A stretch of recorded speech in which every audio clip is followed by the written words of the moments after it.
Hello everyone, welcome to my channel. आज हम पढ़ेंगे हिंदी क्लास 12 के चैप्टर 7 से हिंदी काव्य से संकलित सुमित्रा नंदन पंत द्वारा रचित परिवर्तन, जिसका पार्ट 1 पढ़ा दिया गया है। इस वीडियो में आपको पार्ट 2 देखने को मिलेगा। तो आइए देखते हैं परिवर्तन का पार्ट 2। पहली पंक्ति है, आज बचपन का कोमल गात, जरा का पीला पात, 4 दिन सुखद चांदनी रात और फिर अंधकार अज्ञात। कवि कहता है कि आज बचपन का जो कोमल शरीर है, बुढ़ापा आ जाने पर वही शरीर पीले सूखे खुरदुरे पत्ते के समान हो जाएगा। जीवन में सुख देने वाली चांदनी रातें हैं और सुख के क्षण बहुत थोड़े समय के लिए ही रहते हैं। बाकी जीवन में तो असीमित अंधकार है। अगली पंक्ति है, शिशिर सा झर नैनों का नीर, झुलस देता गालों के फूल, प्रणय का चुंबन छोड़ अधीर, अधर जाते अधरों को भूल। कवि कहता है कि सुख के दुख के क्षणों में आंसू इस प्रकार गिरते हैं जैसे पतझड़ में पेड़ों से पीले पत्ते झड़ते हैं। आँखों से गिरते रहने वाले आंसू पुष्पों के समान गालों को इस प्रकार झुलसा देते हैं जैसे शिविर की ओस फूल और पत्तों को झुलसा देती है। उस समय प्रेमी के होंठ मिलन के चुंबनों को भूलकर अपने प्रियतमा के होंठों को भी भूल जाते हैं। अगली पंक्ति है, मृदुल होंठों का हिमजल हास, उड़ा जाता निश्वास समीर। कवि कहता है कि युवावस्था में जिन होठों पर हमेशा ओस कणों के समान निर्मल और आकर्षक हंसी विद्यमान रहती है, वृद्धावस्था में वही होंठ गहरी सांसों के छोड़ने से मलिन पड़ जाते हैं, उनकी हंसी गायब हो जाती है। आगे है, सरल भावों का शरदकाश, घेर लेते घन घिर गंभीर। जो भौहें युवावस्था में शरद ऋतु के स्वच्छ आकाश की तरह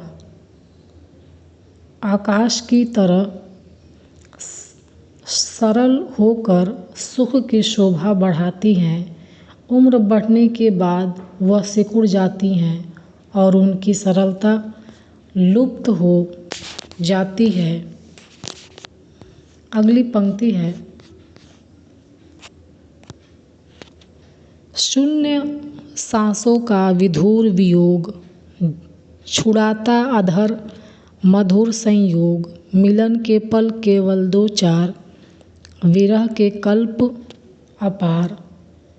कवि कहता है कि मिलन के सुखद समय में प्रेमी प्रेमिका के जो होंठ आपस में जुड़े होते हैं, वियोग के विकट समय में वही होंठ विरह में व्याकुल होकर गहरी सांसें छोड़ने के लिए विवश हो जाते हैं।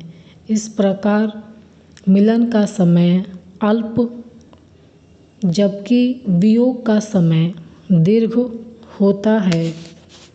आगे की पंक्ति है, अरे वे अपलक 4 नयन, 8 आंसू रोते निरुपाय, उठे रोओं के आलिंगन, कसक उठते कांटों से हाय।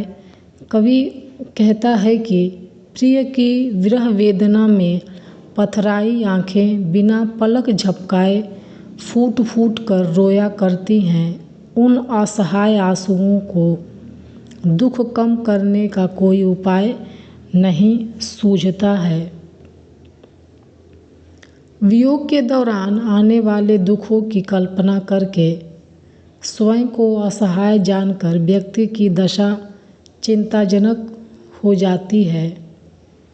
भय की आशंका से उसका रोम रोम इस प्रकार खड़ा हो जाता है जैसे वे एक दूसरे को गले लगाना चाहते हों।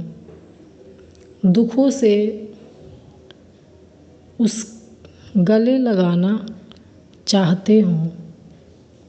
दुखों से उसके इस प्रकार पीड़ा पहुँचती है मानो उसके शरीर में कांटे चुभा दिए गए हों। सुख कभी भी अस्थायी नहीं होता। यदि आज किसी को सुख कभी अस्थायी नहीं होता। अगली पंक्ति है, किसी को सोने के सुख साज मिल गया यदि ऋण भी कुछ आज चुका लेता दुख कल ही ब्याज काल को नहीं किसी की लाज। कवि कहता है कि किसी को सुख सुविधाएं उधार स्वरूप प्राप्त हो भी जाती हैं तो कुछ समय बाद उसे प्राप्त सारे सुख को ब्याज सहित दुख रूप में झेलना पड़ता है। कवि कहता है कि समय को किसी भी प्रकार की कोई लज्जा नहीं आती। आगे की पंक्ति है, विपुल मणि रत्नों का छवि जाल इंद्रधनु की सी छटा विशाल विभव की विद्युत ज्वाल चमक छिप जाती है तत्काल। कवि कहता है कि मानव असंख्य मणियों व रत्नों के रूप में संचित संपत्ति इंद्रधनुष की तरह चकाचौंध करने वाली और अत्यंत मोहक होती है, पर वह उसी क्षण नष्ट हो जाने वाली भी होती है। जिस प्रकार बिजली की आग अपनी चमक बिखेर कर क्षण भर में किसी अज्ञात संसार में विलुप्त हो जाता है, उसी प्रकार वैभव व सुख संपत्ति का भी मानव जीवन में क्षणिक प्रभाव रहता है। मोतियों जड़ी ओस की डार हिला जाता चुपचाप बयार।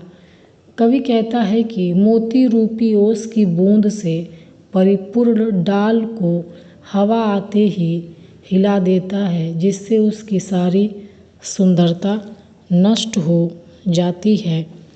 तो ये था सुमित्रा नंदन पंत द्वारा रचित परिवर्तन का पार्ट 2। पार्ट 3 आने वाली नई वीडियो में देखने को मिलेगा। अगर आप लोगों को वीडियो पसंद आया हो तो कमेंट सेक्शन में कमेंट करिए, वीडियो को लाइक करिए और मेरे चैनल को सब्सक्राइब करिए। Thank you.